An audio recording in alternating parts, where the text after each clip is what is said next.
Welcome back, everyone. If you guys enjoy this video, please subscribe and leave a like. So let's get started. Welcome back, everyone. This is Alex with Head Productions. It's me and my dog and Adam and my buddy Hunter. And we're out here at the shop again. I haven't drove the quad since we put the new carburetor in it. Well, we've actually had it started and drove it just a little bit, but we have realized that it's kind of startling out once you get out of first gear and shift into second gear. And we think it's because the extra hose where the gas runs through, it's a little long and it has a little kink in it. So we're going to try to fix that in today's video and see. And once we fix it, cut it down shorter, make it run straight through. We're going to see if that'll fix it.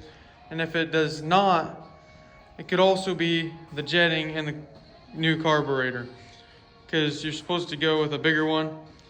Since I have the bigger exhaust, the big gun ecosystem exhaust, and you're supposed to go with a bigger jetting, like a 155. It might have a 148 and the stock carburetor, but the old carburetor I had, which is just over there in the box, had probably the 155. But we could end up having to just tear the new one all apart and put the new jetting in and just take it out of the old one. Or I could just take the old carburetor and put it back in, but I would prefer to just use the new one, and then I can show you guys how to install a new jetting, a bigger jetting in the new carburetor, because it'll be pretty difficult, but we'll figure it out and I'll show you guys how to do that. So we're gonna go over here and we're just gonna be taking the seat off and get this started, and we'll see if it makes it run better or not startle out, because whenever I'm going, it just like startles out, and it doesn't completely die, but it just starts startling out and it won't go any faster. And then eventually it might die, but it doesn't do it every time. And it will run perfectly and just idle, and it'll go in first gear. But once you shift to second gear, it won't go anymore. It just starts startling out, and then it will eventually die unless I slow down. But I'll catch you guys with that once we get it fixed, and I'll show you guys also through the process. Alrighty guys, so we just popped off the seat, and we may have to take off the plastic, but if we can make it work, I'm just gonna try to push it out of the way while Hunter kind of messes with it, or I'll do it. But right in there, you guys can see it, that's our problem. We're gonna see if it'll fix it. There's a really big kink right in the hose, so we're gonna cut it shorter, make it straight, so then it can run and flow smoothly.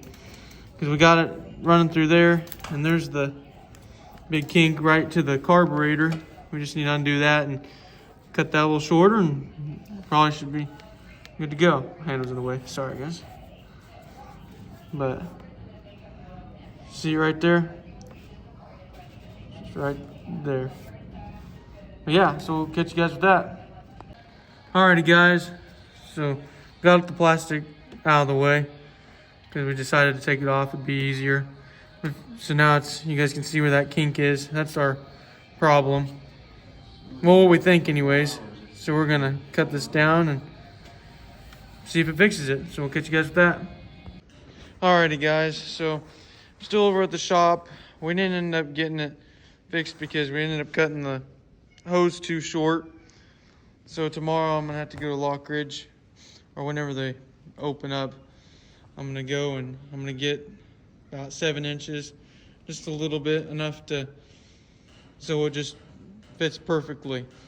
Because what I decided to do today is, so it wasn't going to leak out of there and we just didn't leave it completely open, and I put that old stopper valve seal and just put that on there, tighten the clamp down, and seal it up so it's not leaking all that gas out. It's been leaking for a little while, but I just got it all tightened up and it's not leaking anymore. So whenever we get the hose, I'll catch you guys with that and I'll hopefully get it fixed.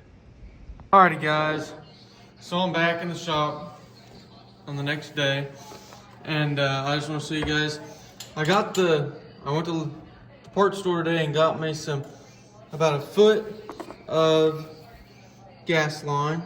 This is a little less because I already got it cut. And I put it in, and see there's no kinks in there anymore. It's still like a bend right there, but no kinks there or up here, and just goes right to it. So we got that fixed, but since it's still not really running, I think it's because of this one right here and this one. And I have to find out where to connect those to the carburetor. But I will probably do a different video for this later on. But in this video, I just want to show you guys the final part where there's no kinks in this, and now I'm getting gas to the running through smoothly now. So thanks for watching guys, and if you guys enjoyed this video, please leave a like and subscribe. I'll catch you guys in the next one.